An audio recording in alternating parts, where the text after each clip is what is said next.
Estudiaremos en este capítulo aspectos relacionados a la interactividad de las aplicaciones web desarrolladas con GeneXus 10.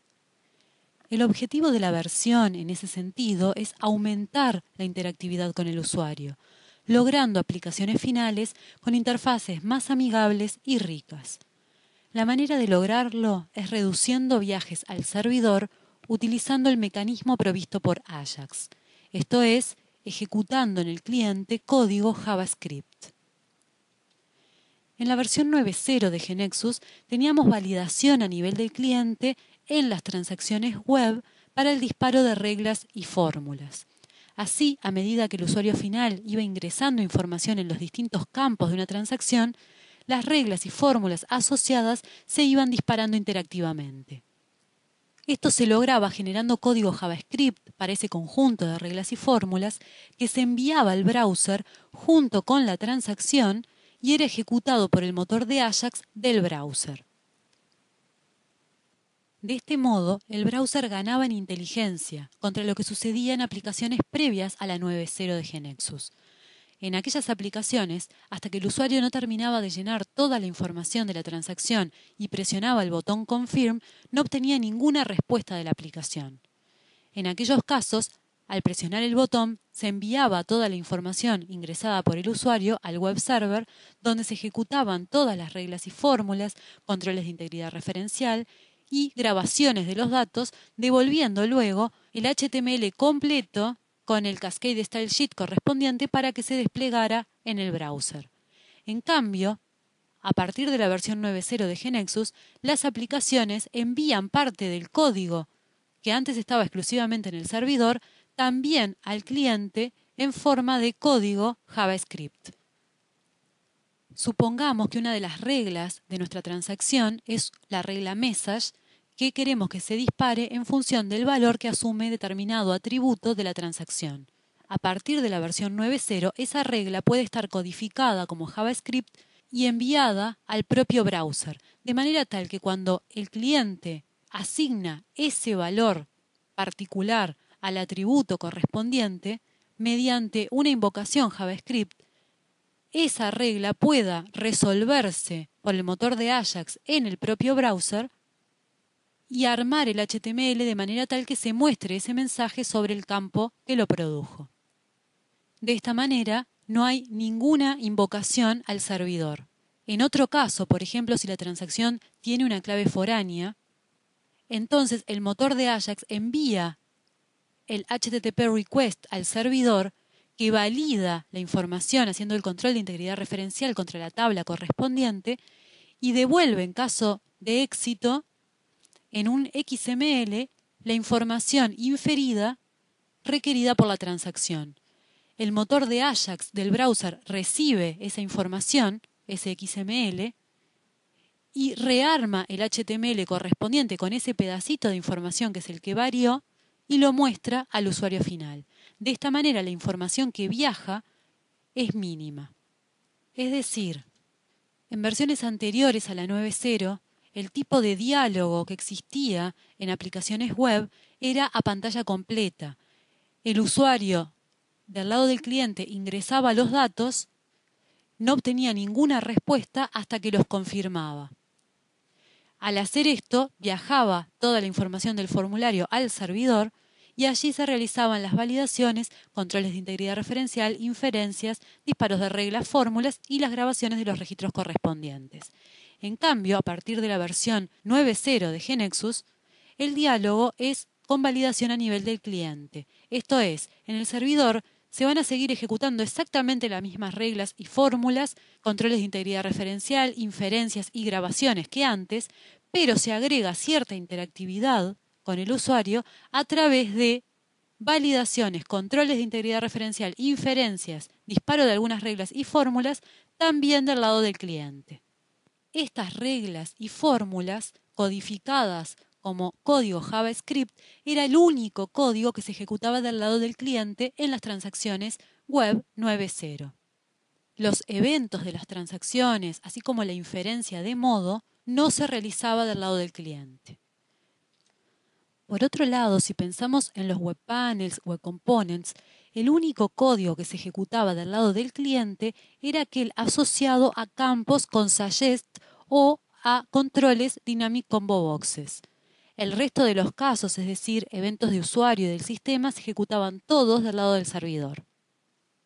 Veremos en este capítulo los avances que presenta GNexus 10 en la dirección de ejecutar más código en el cliente de manera tal de proveer al usuario final con aplicaciones más amigables y vistosas.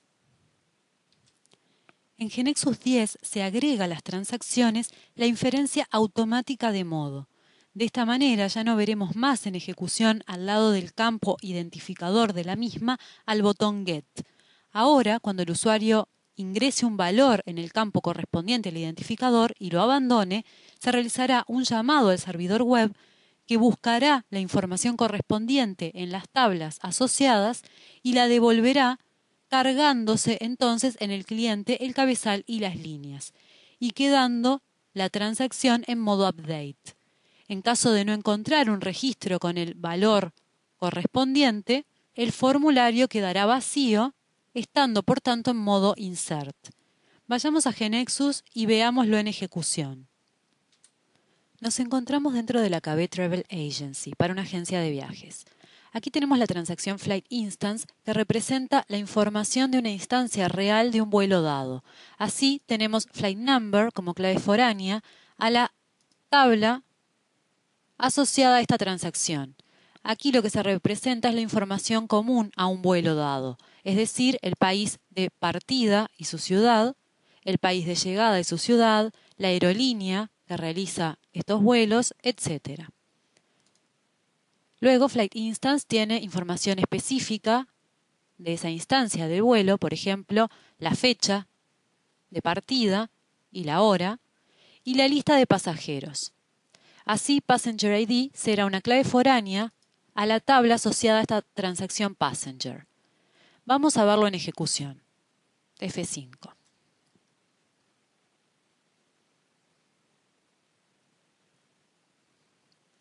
Ejecutemos la transacción Flight Instance. Veamos cómo está apareciendo el formulario vacío.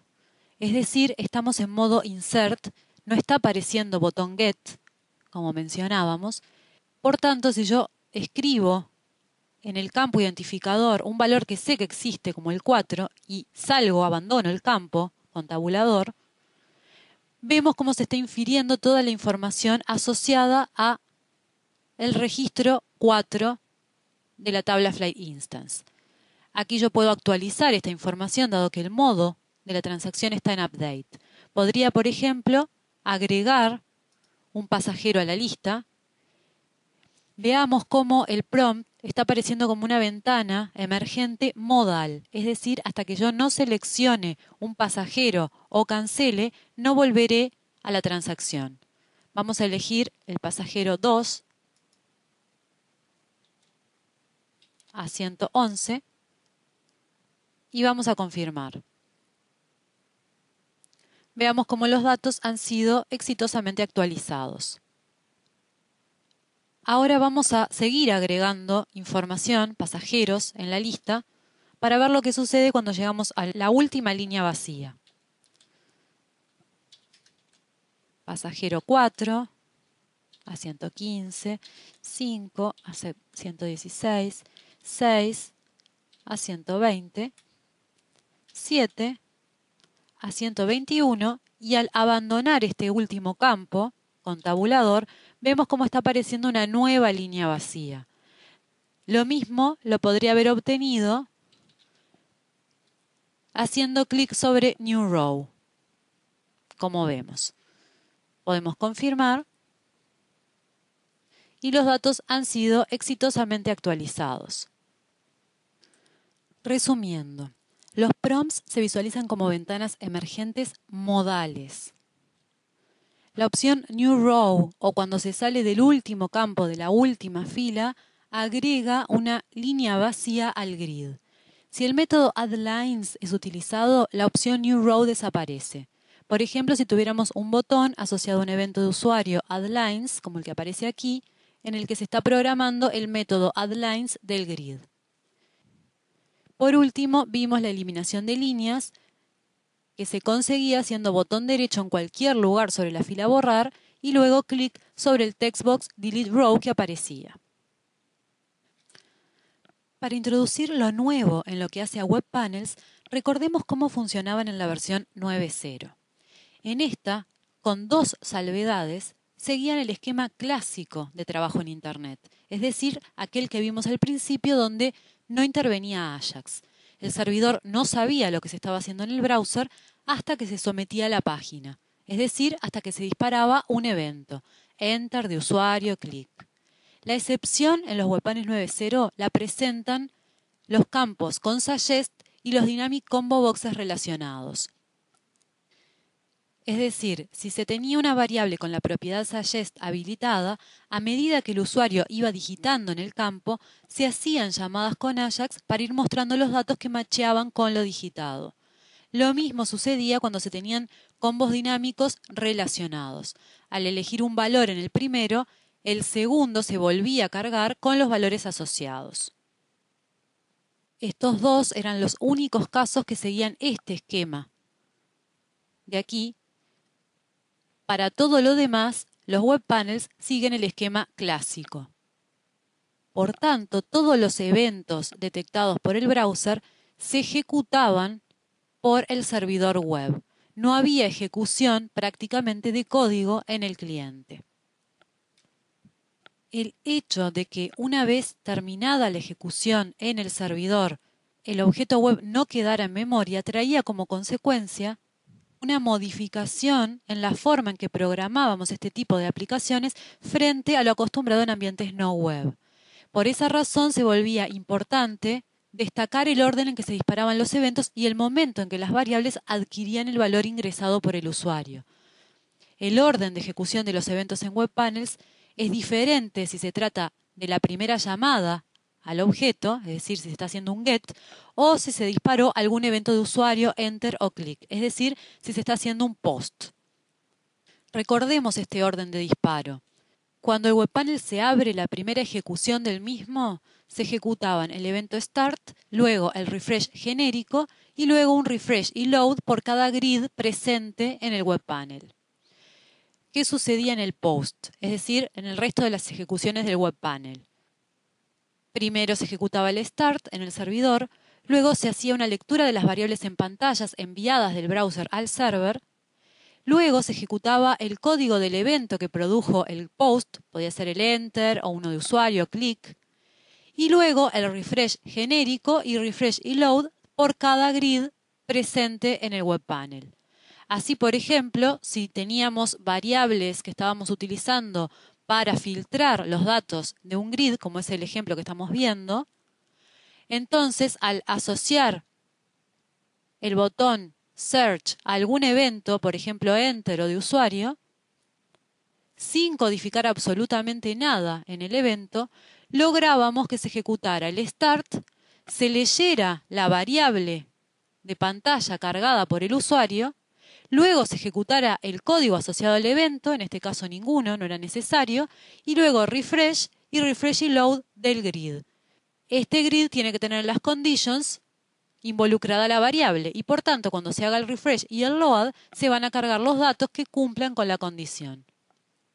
Así que aquí la única función de este botón es que el browser detecte que tiene que enviar, tiene que hacer un post del formulario al servidor. Todos los eventos aquí, tanto los del sistema, start, refresh, load, enter, como los de usuario, los definidos por este o los click, por ejemplo, se ejecutan en el servidor, en la versión 9.0 de GNexus. Veamos qué pasa en la versión 10 de GNexus. Algunos eventos se ejecutarán, en cambio, del lado del cliente, evitando así round trips innecesarios al servidor y reduciendo la cantidad de datos que viajan de un lado a otro. Por tanto, mejorando la performance. Algunos eventos de usuario deben ejecutarse en el server, como vamos a ver, pero otros no. Se ejecutarán, por tanto, solo en el cliente. Por ejemplo, supongamos un evento de usuario que cambia el estado de un control. En ese caso, seguramente no necesita ejecutarse en el server. Por ejemplo, hacer un control invisible. GNexus tiene la inteligencia para determinar estos casos, es decir, para saber qué eventos pueden ser disparados y ejecutados en el browser y no es necesario que se envíen al servidor. Los eventos del sistema se seguirán ejecutando evidentemente todos en el servidor. Así, el start, el refresh, el load tienen necesariamente que ser ejecutados de ese lado. El enter, por compatibilidad con las transacciones, como veremos en breve, también. En cambio, los eventos de usuario, que ahora veremos cuáles son, no necesariamente tienen por qué ser ejecutados en el servidor. Cuando se dé este caso, entonces se ejecutarán como código JavaScript del lado del cliente. ¿Qué entendemos por eventos de usuario? Los definidos por el usuario, a los que les da un nombre particular, y todo este otro conjunto de eventos que estamos viendo aquí, entre los cuales los que están en negrita son nuevos eventos presentes en la versión 10 de GNexus y que explicaremos en lo sucesivo. Así, el evento isValid para disparar acciones al abandonar un campo, el evento click, ya conocido, el doble click, que también existía pero que no estaba funcionando muy bien, el onClick event, drag y drop, que serán utilizados para implementar la funcionalidad de drag and drop en la aplicación final, y setContext y trackContext, que aparecen para lograr interfaces de usuario dependientes del contexto. Veremos ejemplos amplios de estos últimos pares de eventos en lo que sigue. Así que estamos llamando eventos de usuario a aquellos definidos por el usuario o a todos estos aplicados a controles. De todos estos eventos, muchos de ellos podrán ser disparados y ejecutados en el cliente sin necesidad de ejecutarse en el servidor. Otros, por su contenido, tendrán que ejecutarse en el servidor. Por ejemplo, supongamos que tenemos un evento de usuario que cambia el estado de un control. Si esto es lo único que hace el evento, entonces se ejecutará en el cliente. Es decir, en el browser se detecta acción que dispara el evento y solo su código se ejecuta como JavaScript en el cliente, sin necesidad de ejecutar absolutamente nada en el servidor. De esta manera se brindará una respuesta más rápida al usuario.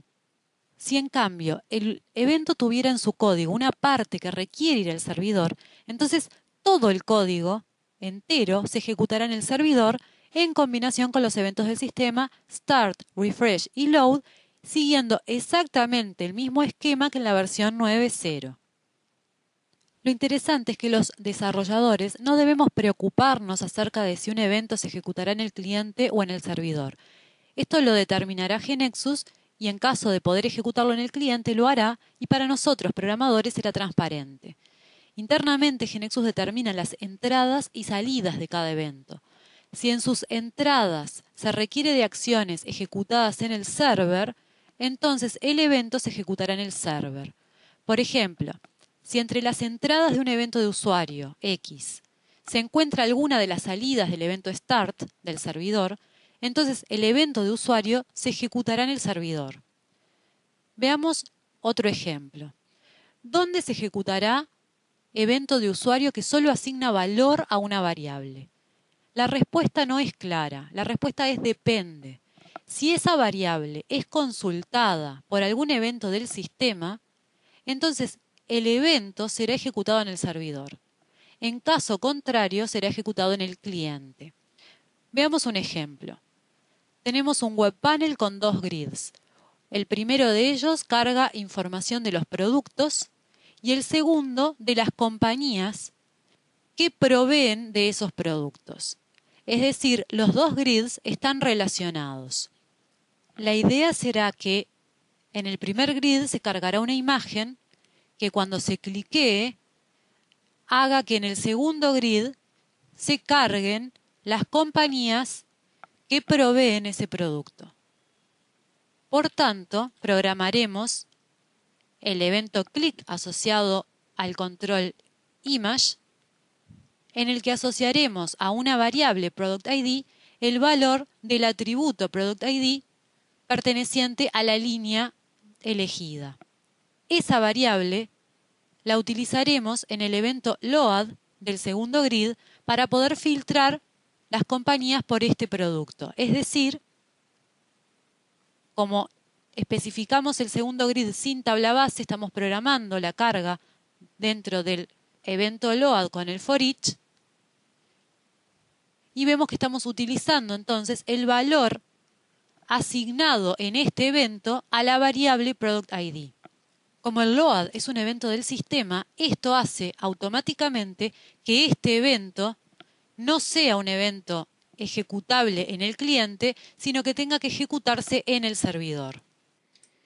Y por tanto, cuando el usuario cliquee sobre la imagen de una línea, se ejecutará en el servidor el evento start, la lectura de variables, el código asociado al evento que produjo el post, el refresh genérico y el refresh y load de cada grid, para el segundo de los cuales se cargarán entonces las compañías que cumplan con la condición especificada. Este de aquí es un caso particular de este otro que mencionábamos, dado que la variable está siendo asignada en este evento y consultada en el evento load, que es un evento del sistema. De la misma manera, si en lugar de haber programado este grid sin tabla base y por tanto teniendo que programar la condición dentro del mismo, lo hubiéramos programado con tabla base, esta condición estaría presente en las conditions del grid. Y de todas maneras, aunque no estuviera presente dentro de un evento del sistema, ocurrirá lo mismo. ¿Qué eventos se dispararán del lado del servidor?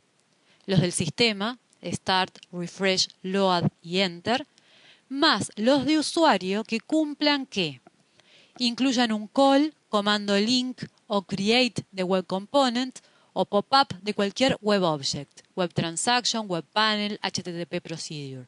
Es decir, cualquier evento de usuario que invoque a otro objeto web. Esa invocación naturalmente no podrá realizarse desde el cliente, tendrá que realizarse desde el servidor. También serán ejecutados en el servidor los eventos de usuario que incluyen código que requiere un acceso a la base de datos, los que incluyen calls a procedimientos batch o data providers, y los que incluyen asignación a alguna variable que es referenciada en cualquier evento que deba ser ejecutado en el server, como el ejemplo que vimos recién. La referencia puede ser a través de una expresión, una condición, cambio de una propiedad, usada como parámetro, etc. Por último, cuando un control web está asociado a un evento que no tiene definición, es decir, no está programado en la sección de eventos, es automáticamente asociado al evento refresh, que es un evento que se ejecuta del lado del servidor. Así que en esos casos, los eventos se ejecutarán del lado del servidor, en caso contrario, podrán ejecutarse del lado del cliente. Esto respecto a los eventos en los web panels. ¿Y qué pasa con los eventos en las transacciones? Pues ocurrirá lo mismo. Es decir, eventos de usuario se ejecutarán en el cliente con las mismas salvedades vistas para web panels. Los eventos del lado del server en transacciones son el start, el after-TRN y el exit. Recordemos que el evento enter en transacciones corresponde a la acción de confirm, es decir, de actualización de la información en la base de datos y no puede programarse. Es un evento del lado del servidor en las transacciones. Por compatibilidad también lo es en web panels y es por esa razón que el evento enter en web panels es considerado server-side.